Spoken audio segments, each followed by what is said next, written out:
तो हम ब्रेन के बारे में बात करते हैं, जो सेंट्रल नर्वस सिस्टम का हमारा फर्स्ट पार्ट है। ठीक है, देखो ब्रेन जो है वो हमारे बॉडी का हाईएस्ट कोऑर्डिनेशन सेंटर है। सबसे पहला पार्ट है कि brain is the highest coordination centre of our body.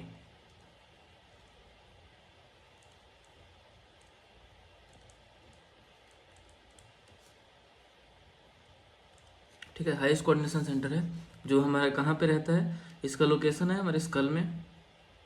ठीक है, ब्रेन हमारे स्कल में लोकेटेड रहता है। स्कल क्या करता है, स्कल ब्रेन को प्रोटेक्ट करने का काम करता है। ठीक है, और स्कल के नीचे एक और प्रोटेक्शन का लेयर रहता है, बॉक्स लाइक स्ट्रक्चर रहता है जिसको हम बोलते हैं क्रेनियम। ठीक है, और ये क्रेनियम क्या करता है, ये स्पेशली स्ट्रक्चर को प्रोवाइड करता है लेयर। कैसे प्रोटेक्शन प्रोवाइड करता है, तो इसमें 3 लेयर्स होते हैं। ठीक है, इन तीनों लेयर्स को हम बोलते हैं मेनिंजेस। ठीक है, यही मेनिंजेस की मदद से हमारा जो ये है ब्रेन है वो प्रोटेक्टेड रहता है। इसमें ड्यूरामीटर होता है, पैरामीटर होता है, वो अलग अलग चीज़ें हैं, उनके बारे में डिटेल में नहीं पढ़ना है। ठीक है, अब देखो, अब एक ब्रेन है हमारा मान लो, और वो हमारे पास ये क्रेनियम है। ठीक है, इनके बीच में स्पेस होता है, और ये स्पेस फिल्ड होता है एक स्पेसिफिक टाइप के फ्लूइड से। उस फ्लूइड को हम बोलते हैं CFS,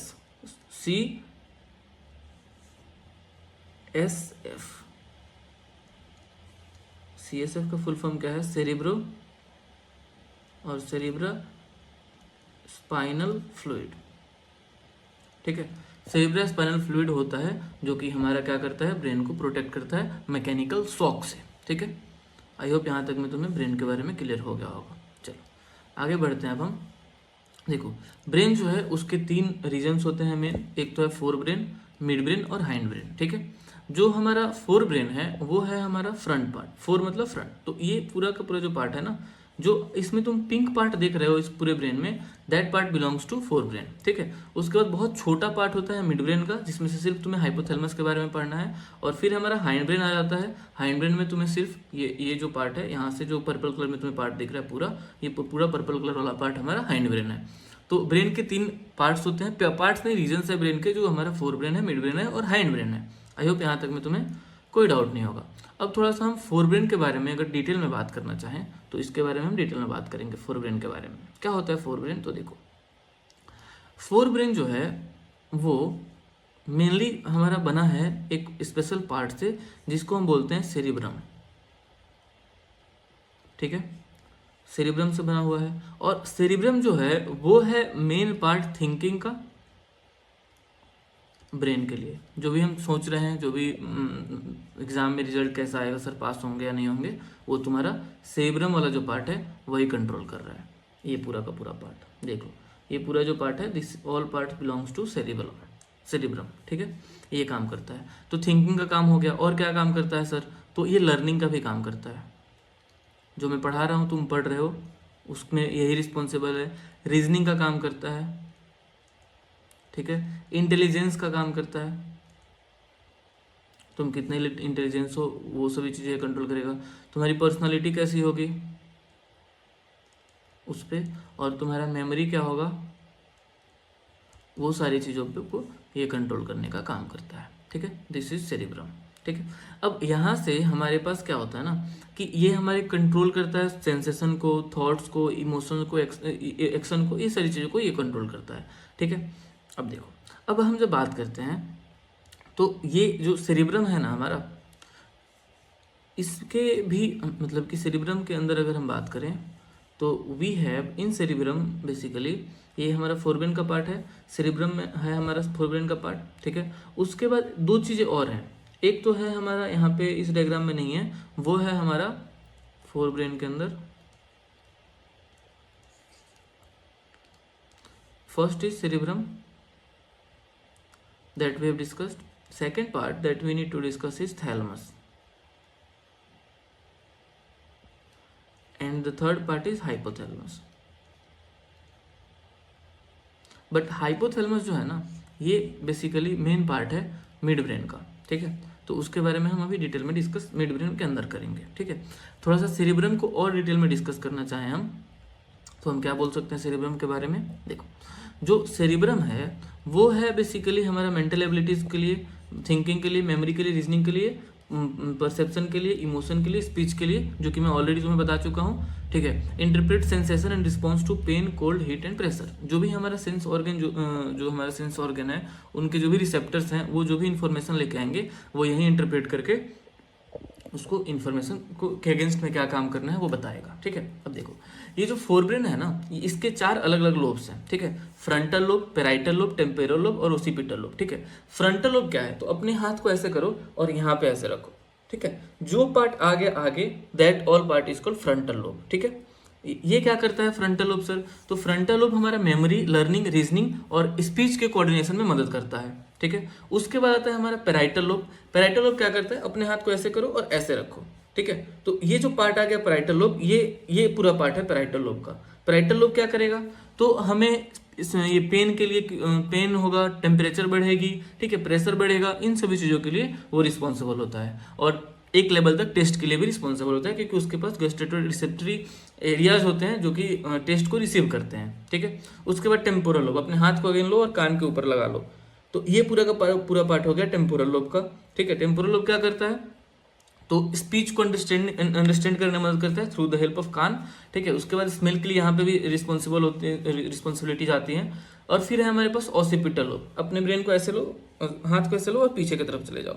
तो ये जो पूरा एरिया आ रहा है यहाँ वाला, एकदम से नीचे वाला नहीं, उसके ऊपर वाला, ये वाला, ठीक है, वो है हमारा ऑसिपिटल लोब। यहाँ पे क्या होता है कि हम जो भी देखते हैं उसका प्रोसेसिंग होता है, ठीक है। वो हमारा ऑप्टिक नर्व यहीं से कनेक्टेड रहता है, तो यहाँ पे जो हम देखेंगे वो सब चीज़ यहाँ से कंट्रोल होगा, ठीक है।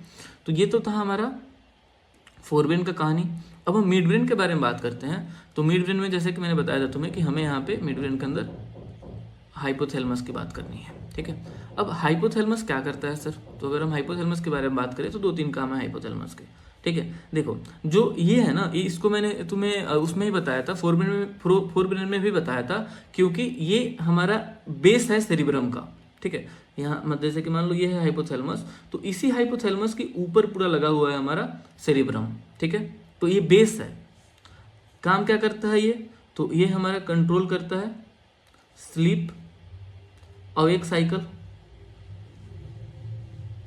ठीक है। और ये हमें अर्ज कंट्रोल करता है हमारे ईटिंग का एंड ड्रिंकिंग का, ठीक है। हमें भूख लगा है, प्यास लगा है, उन चीज़ों को कंट्रोल करेगा हाइपोथैलेमस। उसके बाद एक और काम इसका रहता है कि ये बॉडी टेम्परेचर को रेगुलेट करता है, ठीक है। इसके साथ और भी काम है, इसको हम मास्टर ऑफ मास्टर ग्लैंड बोलते हैं, क्योंकि प्यूटिट्री का उसमें कॉन्सेप्ट आ जाता है। तो जब हम ग्लैंड्स पढ़ेंगे तो वहाँ पे डिटेल में हम देखेंगे कि हाइपोथैलेमस को मास्टर ऑफ मास्टर ग्लैंड क्यों बोलते हैं, ठीक है। Last part that we need to discuss in brain is hindbrain. देखो, हाइंड ब्रेन हमारा 3 पार्ट में है।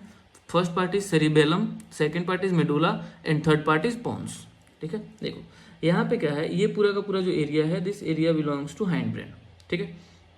अब इसमें ये जो एरिया है, this area is called medulla, just a second, sorry, this area is called our pons, ये पूरा एरिया, और उसके नीचे वाला हो गया मेडुला ऑब्लोंगाटा, ठीक है। और फिर उसके नीचे स्पाइनल कॉर्ड कंटिन्यू हो जाता है, अलॉन्ग विथ ये पूरा का पूरा पार्ट हमारा सेरिबेलम का है। तो सेरिबेलम, मेडुला उसके साइड में नीचे नीचे, और उसके ऊपर पोन्स, ठीक है। तो ये 3 पार्ट्स हैं। अगर हम सेरिबेलम की बात करते हैं सबसे पहले, तो इसके भी कुछ फंक्शंस हैं हमारे पास। क्या फंक्शन है सेरिबेलम का, तो देखो, सेरिबेलम क्या करता है, तो अगेन ये हमारा सेरिब्रम के नीचे रहता है। देखो, ये पूरा का पूरा सेरिब्रम है, उसी के जस्ट नीचे ये है सेरिबेलम, जैसा कि मैंने बताया। तो पहला काम तो इसका पहला तो ये होगा कि ये हमारा नीचे रहता है, सेरिब्रम के नीचे है। उसके बाद it coordinates the motor function, ये मोटर फंक्शनिंग को कोऑर्डिनेट करेगा। मोटर फंक्शन का क्या मतलब हुआ कि जो सिग्नल आया है उसके अगेंस्ट में क्या रिस्पॉन्स जनरेट होगा, दैट इज मोटर फंक्शन। उसमें ये कोऑर्डिनेट करता है। ये हमारे बॉडी पोस्चर को कंट्रोल करता है और बैलेंस मेंटेन करता है, ठीक है। उसके बाद आता है हमारा कि जो भी वॉलंटरी एक्शंस होते हैं ना, उनको भी कंट्रोल करता है, ठीक है। मुझे पानी पीना है, ठीक है, मुझे लिखना है, मुझे चलना है, उन सभी चीज़ों में, वॉकिंग वगैरह में सेरिबेलम कंट्रोल करता है। तो अब मान लो वॉकिंग में सेरिबेलम कंट्रोल कर रहा है, ठीक है। अब कोई अल्कोहलिक पर्सन है, तो उसमें बेसिकली जो अल्कोहलिक पर्सन है वो अल्कोहल ले लेगा, तो उसका ब्रेन स्लो डाउन हो जाएगा। तो सेरिबेलम क्या होता है, स्लो डाउन हो जाता है, इसलिए वो डगमगा के चलता है, इधर उधर चलने लगता है, ठीक है। वो तो खैर बात की बात है, बट मेन फंक्शन तुम यहाँ से याद रख लेना इस चीज़ को। चलो, next part that we need to discuss on is medulla. Medulla क्या करता है, ये भी इंपॉर्टेंट पार्ट है। देखो, मेडुला हमारे ब्रेन स्टीम को बनाता है, पूरे ब्रेन के बेसिक स्ट्रक्चर, ठीक है, और ये बेस होता है ब्रेन का, और ये मतलब ब्रेन और स्पाइनल कॉर्ड के बीच का एरिया है, ठीक है। और ये सारे involuntary actions like hearing, heart beat, respiration, salivation, vomiting, इन सभी चीज़ों को कंट्रोल करने का काम करता है मेडुला ऑब्लोंगाटा, ठीक है। ऑल्दो ये पार्ट्स सारे के सारे जो भी पार्ट्स हैं जो तुम पढ़ रहे हो उनमें 2-3 फंक्शंस मैं बता रहा हूँ, लेकिन ये सिर्फ इतना ही काम नहीं करते हैं, ये हमारे बॉडी के बहुत सारे फंक्शंस कर रहे होते हैं, जिनके बारे में तुम जब हायर क्लासेस में जाओगे तो तुम्हें डिटेल में बताया जाएगा already. Okay, the next thing that we need to discuss on is pons, ठीक है। पोन्स कौन सा है, ये पूरा पार्ट है पोन्स का, ठीक है। ये हमारे इन्वॉल्वेंट्री एक्शंस को कंट्रोल करते हैं और रेस्पिरेशन को रेगुलेट करते हैं, ठीक है। आई होप तुम्हें इसमें भी कोई डाउट नहीं होगा, पोन्स तुम्हारा क्लियर हो गया होगा।